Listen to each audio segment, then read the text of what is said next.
Episode 20 of the Interpretation Station is Call to Order. Welcome, ladies and gentlemen. Please be seated. How's everybody doing this morning? On today, the 4th of February, 2021. Have you been enjoying the new output that the Interpretation Station has been putting out the last couple of weeks of the quizzes? Yeah, I thought I'd try something new. So hopefully but it gives you a bit of variety. And you Russisons out there, don't worry, I've got a Russian quiz coming. It's going to come out next week, so there'll be something for everyone. Well, today the Interpretation Station is returning to its bread and butter trade. We've got a tutorial to give you. We're going to be looking today at the Cote d'Ivoire. We've got a General Assembly, general debate statement, in fact, from the President of the Cote d'Ivoire from 2017 to look at today. This actually ties in quite nicely with an episode I put out maybe 2 or 3 weeks ago, if you recall. That was the African Union. I believe it was to do with, among other things, the situation there in the Cote d'Ivoire at the time. There's been a bit of political unrest, or there was a couple of years ago. I think things are a bit calmer now. So that, as I say, it ties in quite well with the episode that we're going to do today. And in fact, you can go and watch that episode as well.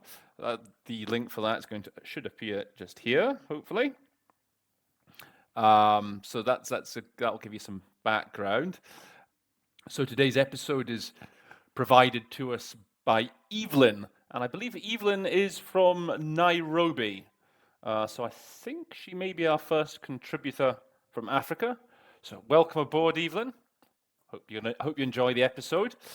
Before we start looking at her recording and the statement, we're going to do a bit of background study. I'm going to introduce you to a new source, and a very good source. Maybe some of you already know it, maybe others maybe not.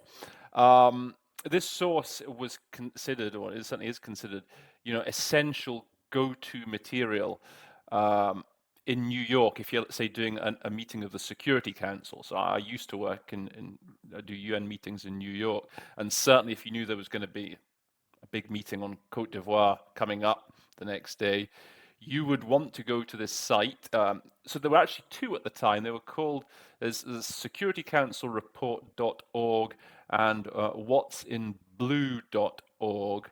Now, they seem to have become sort of subsumed into each other over the last couple of years. So it's securitycouncilreport.org is the page you want to go to. So at this point, I'm going to share my screen with you, just so that you can see. So here we are. See, I use DuckDuckGo. I much prefer it to Google, by the way. So if I search here for securitycouncilreport.org, takes you to this page here. And if we go to the country and regional issues, see, it brings up all the hot spots around the world, all the different regions. So we go here to Cote d'Ivoire.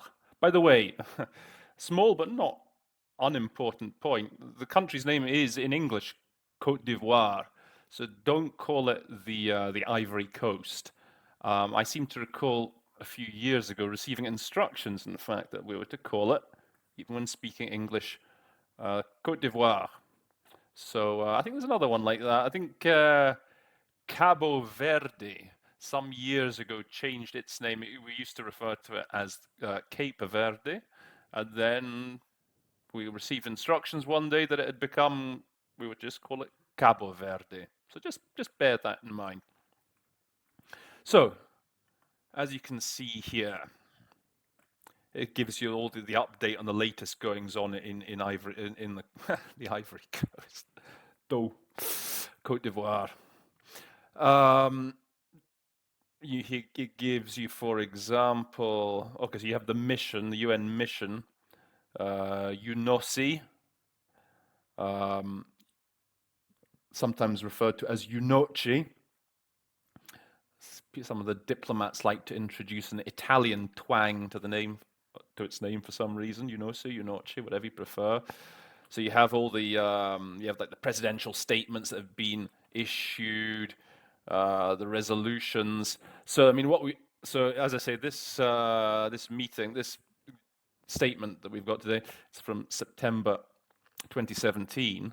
So the most obvious logical thing to do here would be to go here, the monthly forecast, Cote d'Ivoire, and you go here, and it basically just gives you background, up-to-date background on all the things that are going on. So here in 2017, you knew that, okay, mandate expires on the 30th of June 2017, after which the mission is expected to be terminated.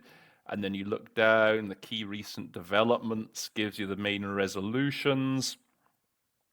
It gives you the name of yes, the head of the UNOCHI mission, Aishatu Mindaudu, gives you all the the big names that are involved. Here, as you can see, it gives you some of the main incidents that have happened since I guess the last forecast, as they call it. All the latest developments. You have the human rights related developments, the key issues, options for the council, and the council dynamics. And then under that, then if you want more in detail stuff, then you can refer to the various actual resolutions. Take all the Secretary General's report. So all the peacekeeping missions here, they have an annual report. So if you really want the inside story on what's going on in a given country, you would go to there, the Secretary General's report, and find out there. Another quick cheat, if you'd want to call it that, if you've got a meeting coming up in Cote d'Ivoire, let's say in the Security Council, is you just look at the last meeting on the mission, the country in question. You could just go to the last meeting on the situation in Cote d'Ivoire, see what all the various countries' positions were, and because very often, being a bit cynical perhaps, but it's often the very little, not that much changes from 1 month to the next on a country's position when it comes to certain country situations. So that's always a good little cheat, is you just look up, if you're worried, I don't know, what the Russians are going to say on a certain country situation. Well, if you just go to the previous month's meeting or the previous quarter's meeting on the same issue, there's probably going to be a lot of stuff that's going to get sort of regurgitated. So that gives you a little bit of background there. That's to say, a very useful source, Security Council report. You'll find that very useful, I think. And so with that little digression, I think it's time we can now start moving towards the academic part of the show.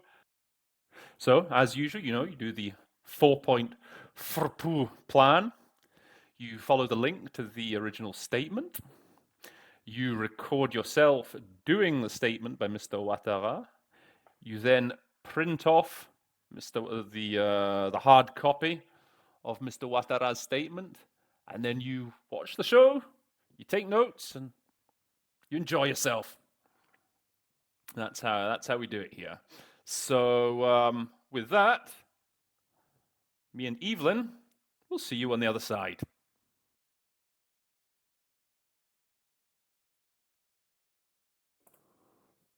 By the way, before we get started, I should just point out that the original of this statement, it's actually about 15, 16 minutes long. So, it's a general debate statement. So I've actually sort of trimmed a bit of it out. So you've got the sort of main 10 minutes worth of highlights that I've got. So you can get the full statement if you click, as I say, on the link in the description, it'll give you the full statement. So I've stuck to the most important parts of it. So you might find that sometimes we jump. If you're following it with the hard copy, you might see that from time to time we jump ahead. Okay, so let's hear what Evelyn has to say. President, ladies and gentlemen, first of all, if I may convey my condolences to the government and the people of Mexico.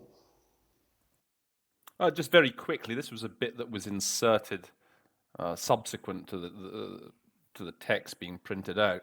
So I think there had perhaps been an earthquake in Mexico at the time, and so a lot of the delegations were, as Evelyn said, conveying their condolences. So it's always good. I thought I'd just highlight this to always have a few options for that, because since every delegation is probably going to be conveying their condolences to Mexico, you want to maybe just change up your wording every now and then. So convey condolences, extend condolences, extend our sympathies, or if you want something completely different, our hearts go out to the people of Mexico. So it's always good to have a few different alternatives for that sort of phrase. I would also like, on behalf of my people, to thank you for the support given by your countries to Cote d'Ivoire that has now been elected to the United Nations Security Council for the period 2018-2019. Okay, so Cote d'Ivoire had just been elected as a non-permanent member to the Security Council. I'm sure you'll all know this. You have obviously the 5 permanent members: UK, US, China, Russia, and France, and then you have the non-permanent members. So you have the 10 non-permanent members. Now, as you might have noticed, I had to edit a few seconds ago, because I was going to say 12 non-permanent members, but I wasn't certain, so I just checked. But it's 10 non-permanent members, and they each get a 2-year mandate, and so they're guaranteed to be president of the Security Council for at least 1 month. Some of them 2. It just depends how the cookie crumbles, as it were. I remember when I used to work there, and we could select which month we wanted to work for which country over the course of a year. And I would always pick the countries based on my culinary preferences. So there was one year when South Korea and India were both in the Security Council. And so I picked them both. I got both of them months. And you see, the non-permanent members, it's a really big deal for them, much more so than for the permanent members. And at the end of every month, many of them would hold a sort of reception, to mark the end of their month as the council president. And they'd often put on a big bash, lots of food from their own country and things. So I always kept my eye out for the countries with the exotic cuisines. I love the Korean one. That was great. Anyway, moving on with Evelyn. This election is witness with support given to us for our belief for peace and dialogue. Okay, so she says, for cette élection témoigne de notre soutien. She says witnesses our support. I think what she wanted to say perhaps was, bears witness to our support, would have maybe sounded slightly better. You could say is a testament to our support, or bears out, our election bears out your support. So I'd say the best to bears witness and is a testament to. Engagement constant, she's gone with belief. Which could be okay for those 2 words. I mean, it's with engagement, you tend to want to stick to commitment. That's the best one. I mean, you could drop the constant if the speaker's going too fast. I mean, the speed that this is delivered is pretty regular, pretty average. So, but yeah, engagement, best thing to stick to is commitment. It is also an opportunity for us to share with you all and with the world our experience on how to emerge from a crisis and how to ensure effective cooperation with the United Nations. Okay, so this expression in the French is a bit verbose. En matière de gestion de sortie de crise. So you got a few solutions here. So she says, I like how she says to emerge from crisis. That's good, you know, countries, how they emerge from crisis. You could say handling. For gestion, I often find handling is a good solution for that. I mean, here you could just drop the gestion. You could just say our experience in crisis resolution, in crisis settlement. You could, as I say, if you want the gestion, you could say handling crises, dealing with crises. So you don't, as I say, always have to go word for word with the original speaker. You know, you want to try and use solutions that sound cleanest, neatest in English. Our experience with the United Nations operation in Cote d'Ivoire, which was a successful one. And she's actually gone here. There's quite a long sentence, and so she has put a full stop basically after effective cooperation with the UN, and then she sort of starts a new sentence, which is again, it's a perfectly legitimate trick to do to make your if it makes your life easier.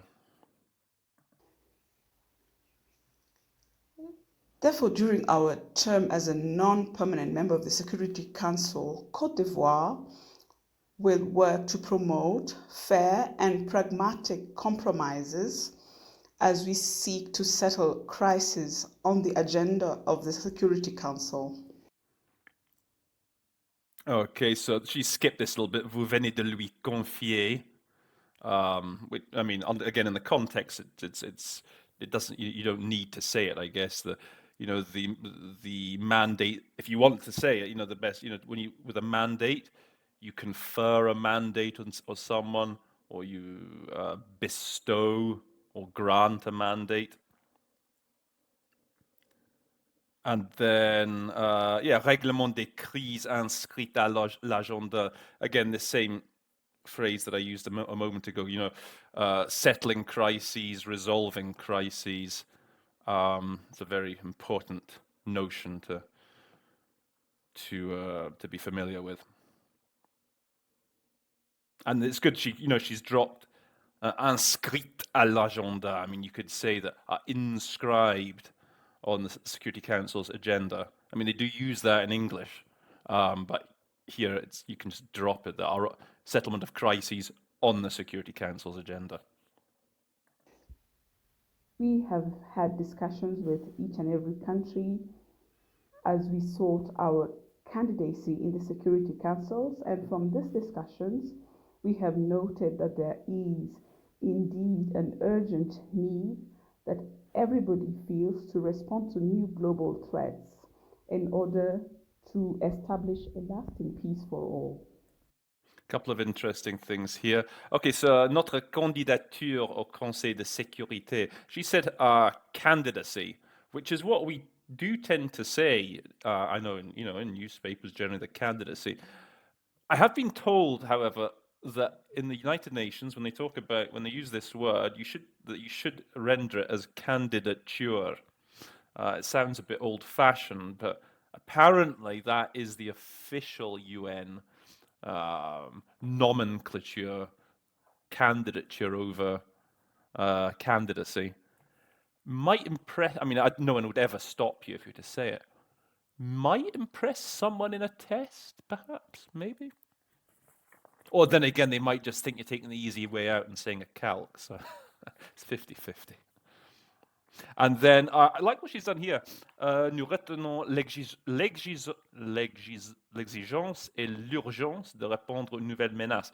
So he's given two nouns, and she's turned it into an adjective noun phrase. She said the urgent need. So rather than like the demand and the urgency, she's made it the urgent need, which I think works very well in English. So that's a good solution there.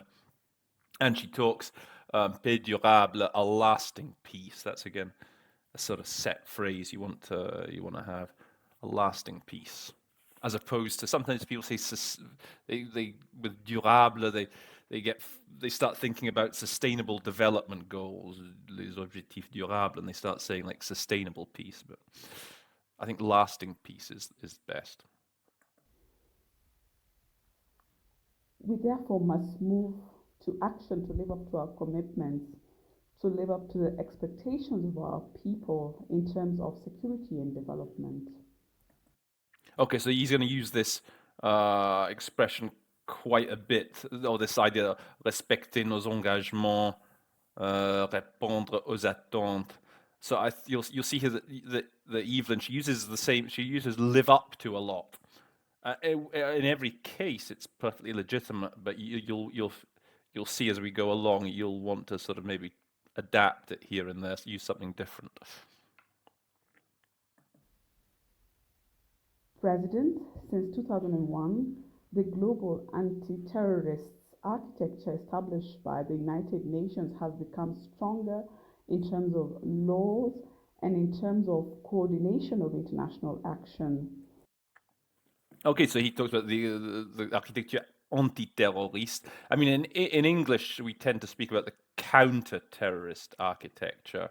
Anti is fine. Just know that when talking about the fight against terrorism, the sort of verb collocation is to counter terrorism generally.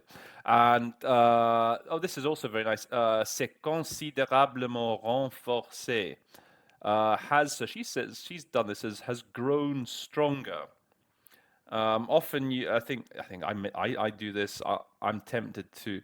I'll say something like has been bolstered. I turn it into a passive. I turn it into a passive, but it sounds smoother in English. What she said has grown stronger. So it's good. Au plan légal, you could just say at legal level. She says in terms of laws, but feel free to just say at the legal level. But despite some encouraging developments and the success of the anti-terrorist actions by major powers and their allies in the Middle East, and to a lesser extent in Africa. Okay, says évolution encourageante. So she's rightly said these positive, these encouraging developments.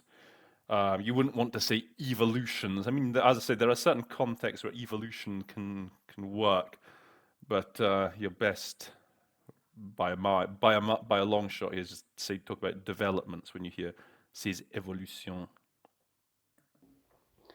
The world is still finding it difficult to come up with an adequate collective response for terrorism. Peine à trouver. I mean, she's gone with finding it difficult. In English, you could just say is struggling to find a satisfactory response. The successes that we have achieved will be in vain, and the terrorist threat will continue to be very disturbing if Africa continues to be the soft underbelly of the global anti-terrorist struggle. Okay, so she uses a really good solution here. Now, when I did this myself, I couldn't. It didn't come to mind this for le ventre mou. I knew exactly what it was in English, but I just in those couple of seconds I couldn't remember what we say in English. So the soft underbelly. That's a really good solution. Now at this point you're going to say, oh, okay, Roland. Well, what did you do then? I mean, if you can't think of the mot juste, what do you have to do? And the answer is you have to think a bit on the spot. You just have to sort of paraphrase. So I think I said, which continues to be the weak spot, let's say. You need to come up with something generic, but Climate change is a real concern today. so you'll find he uses this expression quite a lot in this text, le réchauffement climatique. And it makes me wonder if he's got his sort of collocations a bit mixed up. You either tend to have le réchauffement global, global warming, or le changement climatique, climate change. So he's sort of rammed them both together, a sort of weird portmanteau collocation. If you ever read Alice in Wonderland, they talk about like portmanteau words, like these words artificially put together and artificially constructed. So my feeling is that something like that has happened here. So you're probably just best if you'd be fine just saying climate change rather than climate warming. That sounds wonky. No country is safe from the devastating effects of climate change, which jeopardizes the lives of our people and the economies of our peoples. I like this solution here for à l'abri des effets. On n'est pas à l'abri. Safe from. No country is safe from the devastating effects. See, I tend to use with n'est pas à l'abri. I often say is not immune from. But I really like this. It just isn't safe from. It seems a lot more just simpler and to the point. And then mettre à mal, which jeopardize populations, in danger. Jeopardize is very good. We must act responsibly and quickly if we wish to preserve our way of life and our planet. Note how nicely maybe she fell behind, and okay, she heard we have to act, and then she hears avec responsabilité, so we have to act responsibly, and then she sees that she's got a moment that she can just go back a second and throw in the other adjective vite, with responsibility and quickly. So that's another thing you can do if you miss if there's a couple of adverbs and you miss the first one. If you at least get the second one, and then maybe you have the chance to recover and you get both of them in. So that's, again, perfectly legitimate tactic.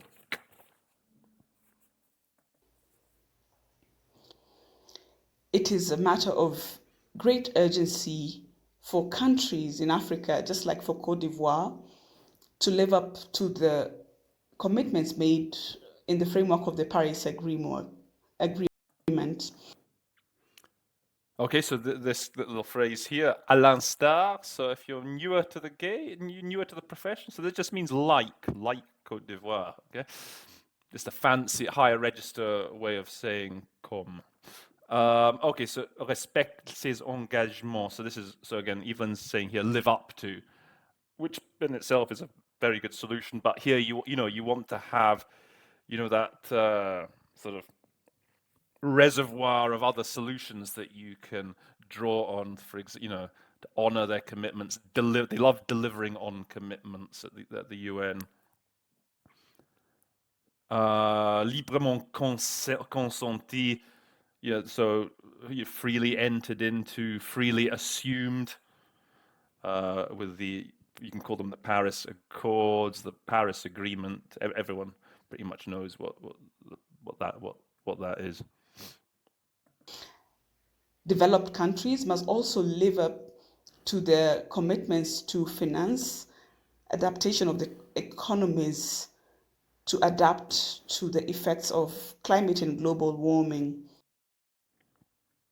When they use this, again, maybe for beginners, like when you hear dans la même dynamique, you just want to throw something natural English sounding, say something like similarly, along this. I often use along the same lines, in the same way. And so here we go again. So honorer leurs engagements, he's using this again. So again, honor, deliver, comply with as well. And he again uses this réchauffement climatique. So here, Evelyn has given climate and global warming. So you just pick one. Just pick either climate change or global warming. Doesn't matter which one. Make your life. Don't try and sort of meld them together like the speaker has done. We must also pay attention to the future of small and island countries. Okay, there's a couple of things here. Être sensible, so she's gone with pay attention. So for that, I like be mindful of. Le sort de nombreux pays, so the future, I will tend to say le sort, the fate, perhaps. President, preserving peace and security in the world involves managing the issue of nuclear weapons. So, okay, here we have the gestion again. So Evelyn's gone with managing, as I say, handling the issue of nuclear weapons, strict handling. You could also say dealing with the issue of nuclear weapons. In this regard, we must do our utmost within the Security Council, and we shall be doing it, to find a peaceful solution to serious nuclear tension in the Korean Peninsula. Okay, so it's very nice what she said here. Tout mettre en œuvre. So, okay, I know the sort of textbook solution for mettre en œuvre is implement. Okay, but we don't say anything. We have to implement everything. No, what she's done is this: do our utmost, and that's a very important expression. Do everything we can. Do our utmost. That's an excellent solution here. And then she talks about une solution pacifique, a peaceful solution to nuclear tensions. If you actually look at the UN Charter, the relevant section on dispute resolution or dispute settlement, you'll note that it is referred to as Pacific dispute settlement. That is actually the phrase used in the UN Charter. So if you really want to show off, you could say Pacific settlement of conflict, whatever. Anyway, it's up to you. Any use of nuclear weapons in that region would be an indication of the total moral collapse of our civilization and the end of the era that we are living in. Okay, recours à l'arme nucléaire.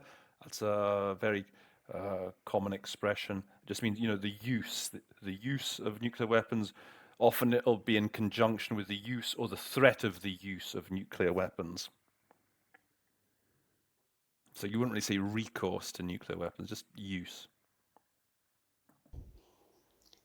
It would also mean that there would be a danger of a nuclear conflict and the consequences of which would be unforeseeable. Okay, so what she said here, Evelyn, is just fine, but it's quite. She's using a lot of words. All right. Sometimes you can fall into the trap with certain speakers. If the speaker is very verbose and uses long sort of euphemisms, you can find yourself almost helpless. You can't help yourself sometimes imitating his style, which is what has perhaps happened here with Evelyn in this sentence. So, elle ferait courir le risque. So it just means it would create a risk, or it would incur the risk, if you want to take it up another level. We would be running the risk. And then the conséquences imprévisibles, unforeseeable consequences, unpredictable consequences. And therefore, we call upon the major powers to show restraint and to enter into dialogue with North Korea in order to create the conditions for a lasting de-escalation and in order to reassure the world about the maintenance of stability and peace in that region. So this paragraph is nicely done. Just one thing I wanted to highlight here. So, okay, she talks the great les grands puissances, the great powers, big powers, you can say. La retenue. So this is a very important expression. Often at the Security Council, when a crisis is sort of brewing, the delegations will call for restraint. That's their sort of set phrase. La retenue in French, so restraint. Calling for restraint in English.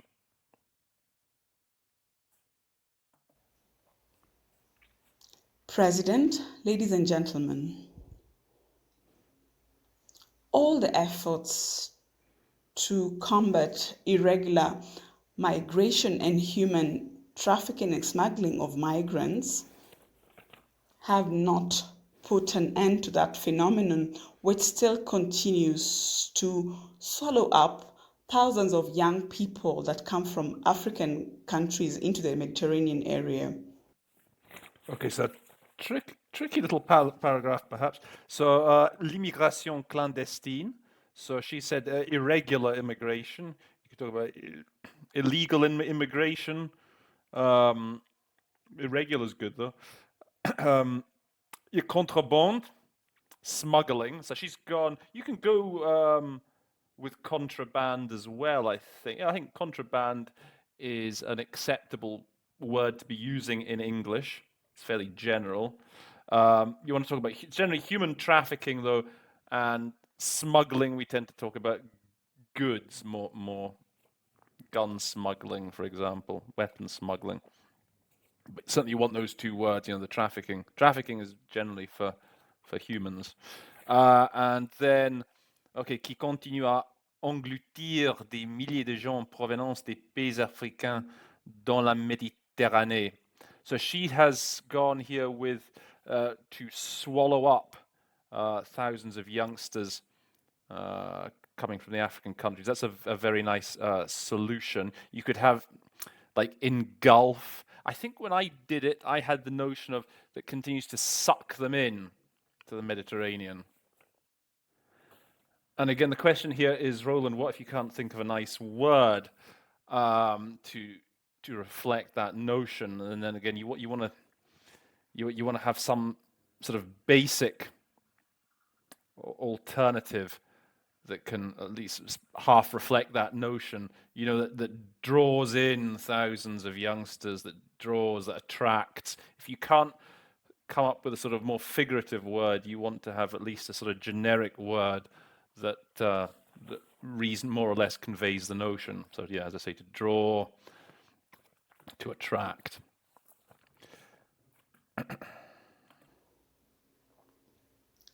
In fact, there has been increasing fragilization of democracy, and there has been an increase in extremist feelings, even in established Western democracies.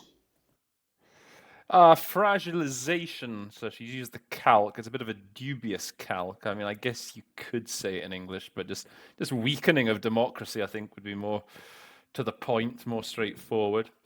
Montée des sentiments extrêmes for monter, like a rise, or I've often been talking about a surge.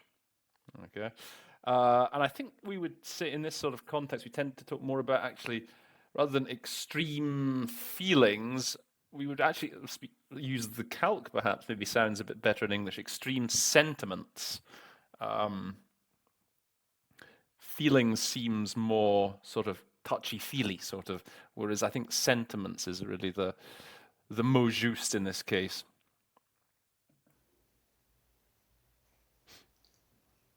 To put an end to dangerous migrations, developed countries and host countries and regions must mobilize investments and resources to finance development in the countries of origin and transit of migrants in order to make sure that their economies will be able to offer jobs and opportunities to young people.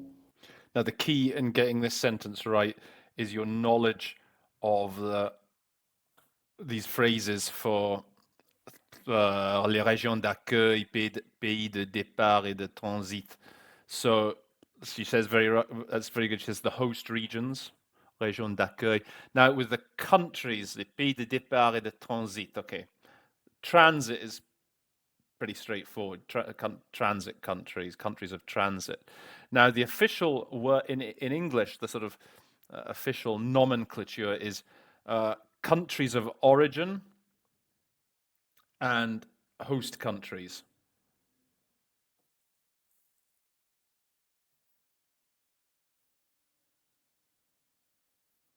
Now, in English, the official nomenclature is countries of origin and countries of destination.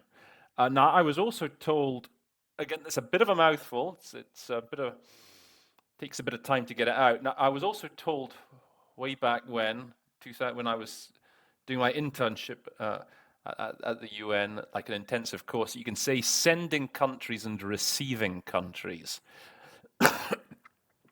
It perhaps stylistically doesn't sound as nice as countries of origin and countries of destination, but I think it sufficiently reflects the idea, and sometimes for me it's just easier to say sending country, receiving country. So there's just an alternative to have in your pocket if needed. Efforts to put an end to smuggling in countries of origin must also be stepped up. Les passeurs, so smugglers. By the way, when talking about this kind of phenomenon in the Americas, people, the sort of human traffickers going from Mexico into the US, they're often referred to as coyotes in Spanish and in English. So that's just a word. If you're in a statement and there's like a very general discussion about that phenomenon, if they refer to coyotes, they're talking about the smugglers. Moreover, the international community must put an end the war in Libya and dismantle terrorist groups and smugglers' networks which persist in carrying out trafficking in human persons. Again, here Evelyn perhaps is maybe mimicking the original speaker by she ends up being a bit verbose herself, maintaining the trafficking in human persons. Okay, this human persons. It's a very bureaucratic sort of phrase. I mean, who just these smugglers who persist in human trafficking. So don't worry about getting too politically correct in these sorts of cases. The important thing is to get the right message across. In Cote d'Ivoire, our response to this scourge focuses on prevention by making those that might be interested in migrating irregularly of the dangers, and we try to provide assistance to them, and we are also trying to dismantle smuggling networks. So there's quite a few interesting words in this sentence as well. La riposte, so you can say the response to this scourge. Privilégié, this is a word that the French like to use a lot when they talk about, I don't know, strategies that they like their favored strategies, whatever. So in English, it sounds a bit stilted to say we privilege this strategy. Or you can say, the response that we favor, or I actually think the most natural English sounding thing to say here for privilégié may be that we rely on. I'm not certain if it works 100% of the time, but I'd say pretty close. I'm going to start, when I see privilégié, I'm going to start every time just rendering it with rely on, and we'll see how it goes. But I think that might be the best. I think it might be the best solution. Okay, so she paraphrases this sentence very well, even because there's a few of this bit of this jargon slips her by, but she still very much gets the meaning across, even though she has to use a few more words than might otherwise be necessary. So sensibilisation. I think she says sensitization, which is okay, actually. Sensitization is okay. It's quicker to say just outreach. That's the sort of classic rendering of that. And then des candidats à l'immigration clandestine. So she says, those who might be tempted to carry out illegal immigration. So in English, I think you could say something like would-be immigrants.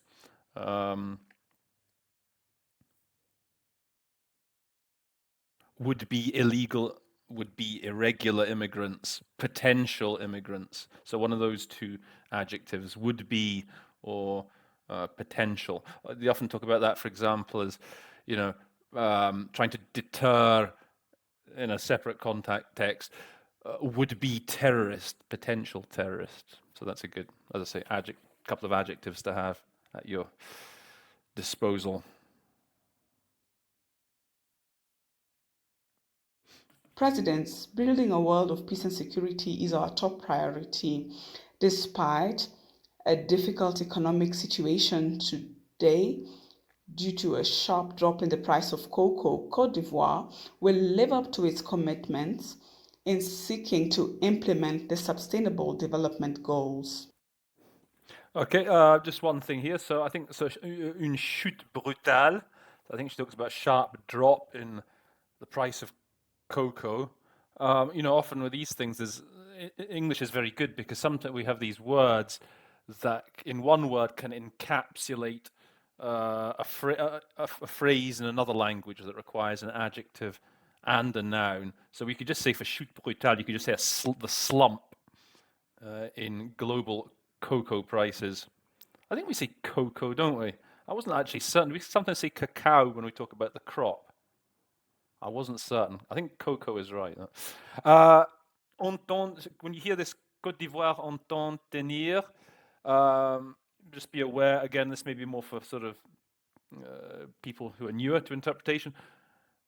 Intends often, entendre in this context can mean intends to live up to its commitments. So again, Evelyn's gone here with this live up to, so intends to honor its commitments, intends to follow up on its commitments. There's another one.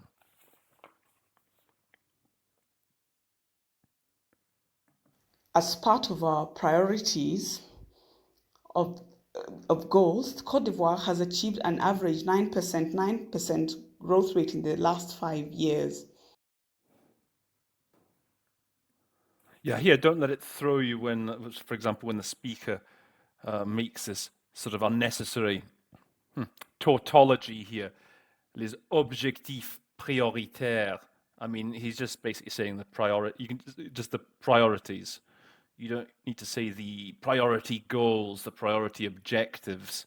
It's just unnecessary. It's redundant. So just priorities. This is due to a successful macroeconomic policy, the hard work of the Ivorian people, and a good investment and business environment. Un environnement des affaires. I think in English perhaps it's better a business climate. It's not a big deal. You can say a business environment. But I just think it's more natural in English to say a business climate, an improved business climate.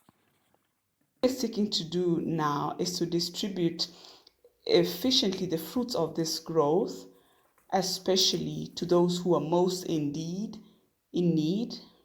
and the most vulnerable parts of our population. We also are seeking to transform our country.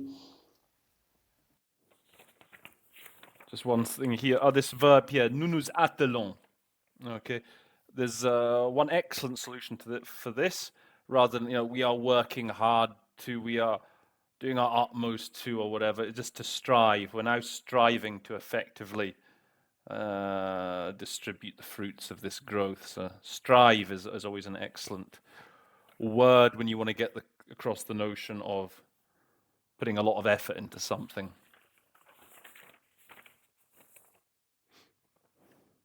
This is a pillar of our National Plan for Development 2016-2020 and the bold social reforms entered into by my government.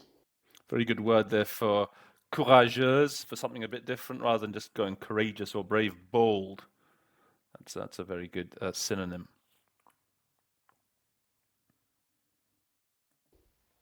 I would like to make an urgent appeal to all states and to civil society organizations to ensure that international mobilization for implementation of the SDGs is not weakened.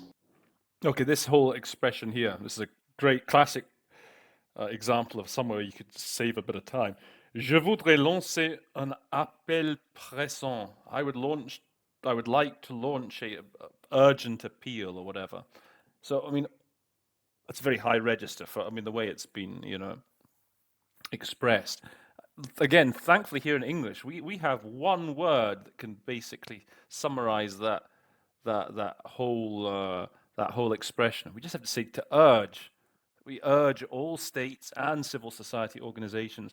If you really want to whack it up and even higher register than urge, you could, I suppose, say we beseech. We beseech all states and organizations. So, if you're running behind a bit, don't feel you have to go the whole length of we launch an urgent appeal, blah, blah, blah. So English offers these, luckily for us, offers these tools where you can sum up a big sort of long,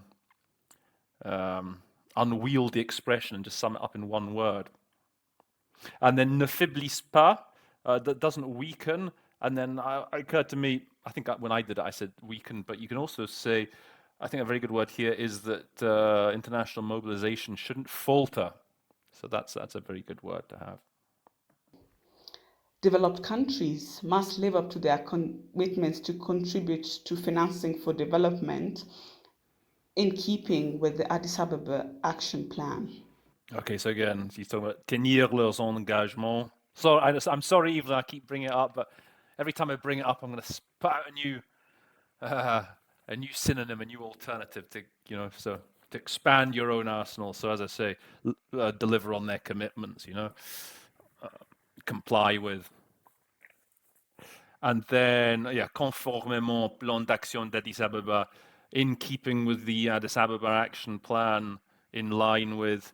In fact, you know what? Again, if you're running behind, everyone knows in this context about this is such a famous plan of action, the Addis Ababa action plan, that you could almost just get away with saying in line with Addis, full stop.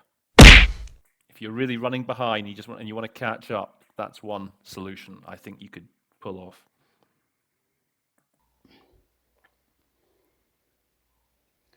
President, we have to be realistic. Individual responses and collective responses by our countries to the major security challenges of our security issues today are all inadequate, even if we have actually had real achievements in combating terrorism in certain areas. Okay, so she splits this sentence up. She sort of divides it up. We have to be realistic, colon, and then gives the rest of the sentence, which is a good way of doing it, sort of splits it up. Okay, you could also say, we have to face facts, nous rendre à l'évidence. I think you could also just say we have to accept the individual responses. I think that's another very quick neat solution here. S'avère insuffisante. You can say have been inadequate or insufficient. Another one I like to use that I think sounds very good in English is to have fallen short. Our responses have, fallen short. Même si des résultats. Okay, so even if. I think in English it sounds better. Even though significant results. And for contre le terrorisme sur certains théâtres. She's changed théâtre to areas, but I think it would be perfectly acceptable just to say theatres. We talk about in English theatres of conflict. Nevertheless, the fact is our world is vulnerable. No state can stand alone and cope with the global threats. Okay, that's again. Il n'en demeure pas moins que. Very verbose, and she just pares that down to just nevertheless. It would have been even better if she just said, nevertheless, our world is vulnerable and no state alone can stand against these threats. So she throws in the fact is, nevertheless, the fact is. The fact is a bit redundant. But again, another example where you can really make your own life easier in these sorts of statements. The greatest importance should be given to preventing conflicts in order to spare our peoples from the human and material costs that are exorbitant. and these are caused by wars. Okay, two things here to point out. So this whole first line here, la plus grande importance doit également être accordée à. Okay, so this whole line, all of that can basically be whittled down to the top priority must be. End of story. That's all he's basically saying, but in using 1, 2, 3, 4, 5, 6, 7, 8, 9 words. So you can just say the top priority should be, like in 5. Okay, this is a great example of a text where you can really streamline it down to the most important elements. Now, then, le coût humain et matériel exorbitant. Now, so she started here. So I think she's heard le coût humain et matériel, and I think Evelyn's thought, okay, that's the end of the phrase, and she's gone with the human and material cost. And then as she's saying the human and material cost, she hears in her earphone, exorbitant des guerres. And so to convey that notion as well, then she said to go, so the human and material costs, which are exorbitant and which are caused by war. Okay. Now, a trick that we can use in English when this happens, and you know, it's a trap you sort of everyone falls into. You know, you think you've heard all the adjectives, and you start saying it in English, and you hear more adjectives being tagged on.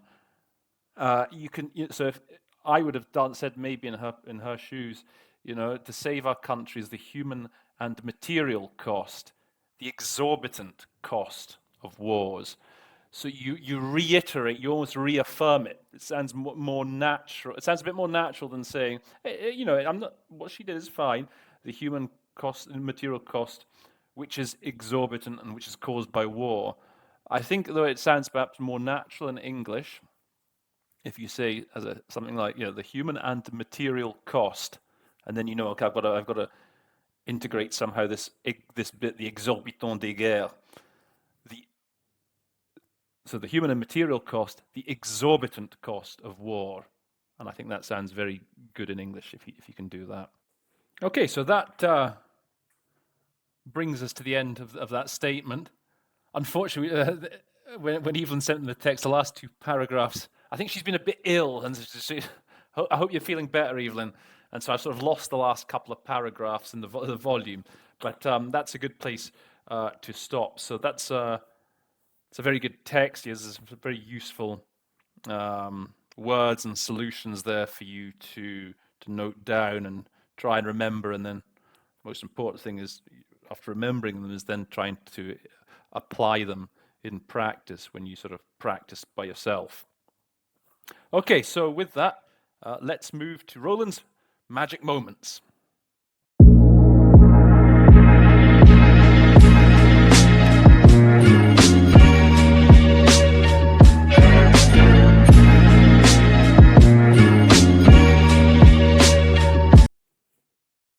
So, here we have Roland's magic moments. What are Roland's 3 magic moments of today then? Okay, well, Roland's magic moment number 1. We've gone with quite a straightforwardish one here to begin with, and that is the word in French, privilégié.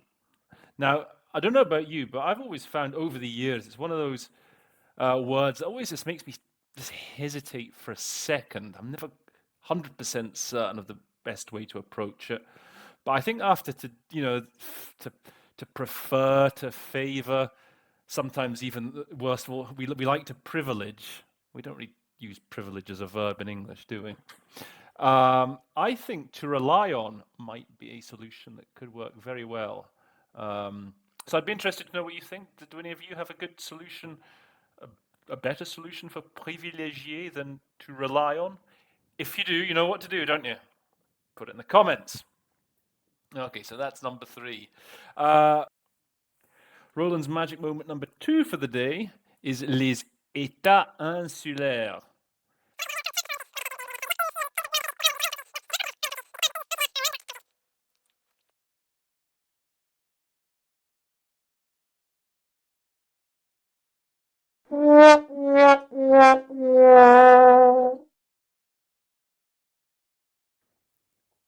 And finally, Roland's magic moment of the day, a new phrase that I myself learnt when doing this text, and it's a very good one.